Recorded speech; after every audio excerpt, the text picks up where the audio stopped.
Welcome to Trader TV. I'm Dan Barnes. Today we're going to be looking at market activity in the credit space with Lee Sanders, Head of Fixed Income and FX Dealing at AXA Investment Managers. We're going to be looking at the month of January 2021. Lee, welcome to the show. Thanks, Dan. Good to be back.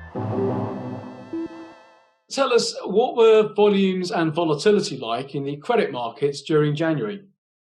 Yeah, it's been an interesting January. Initially, volumes were up significantly for us, and volatility was also slightly raised as well.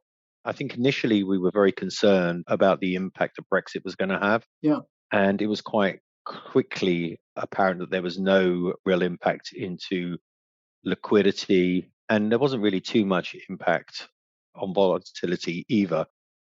So yeah, it's been a quite robust start to the year, and there's been quite a few thematics which have sort of teased their way out over that period as well. So what do you think was behind the volatility and the volume increases that you saw? I think a couple of phenomenons. Non-traditional sterling investors started to gain a lot more interest in having a look at the sterling curve. Mm-hmm. The primary market in sterling has been quite robust. Normally that's overshadowed by the European and the dollar market. I mean, last year was a record year for dollar issuance, and this year so far, I think it's up about 27%. Similar kind of numbers in the European market. And even sterling is up on last year. Now, obviously, we had a pickup in supply March, April, May last year. I think in dollar terms, actually, it was something like 750 billion in 3 months, and reasonably healthy supply in the sterling market.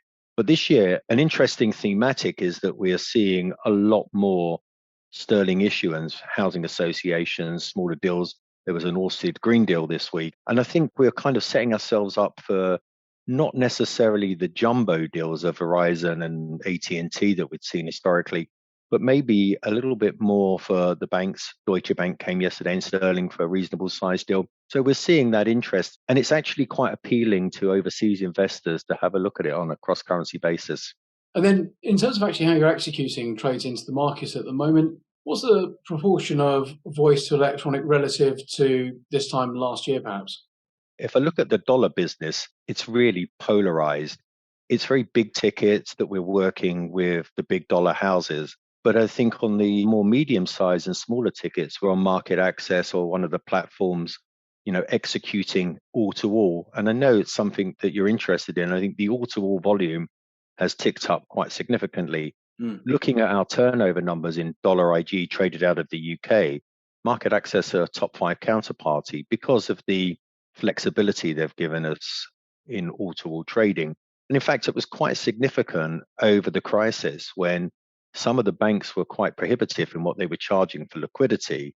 Sourcing alternative liquidity on an A2A basis turned out to be quite advantageous for us. And our TCA was very strong over that period. Yeah. In sterling, it's less than in dollar terms because the sterling market doesn't work in that way. So we've had to pick up the phone. We've had a record year in sterling turnover for AXA IM in the UK, ramping up predominantly buy and maintain, but also our active mandates have been very busy as well. And, at times, if we're selling, it seems easier on the platform. If we're buying, we're negotiating very heavily on the phone. And I think EM and high yield have been similar. It depends on the size in those markets to a certain degree. From the lessons we learned last year from the volatility, do you think there might be any changes to the use of different trading protocols going forward as people have got used to trading in different ways, perhaps? One thing I would say is the liquidity dynamic, I think, is changing in front of us all. There are so many new entrants into the corporate bond market, happy to put balance sheet at work.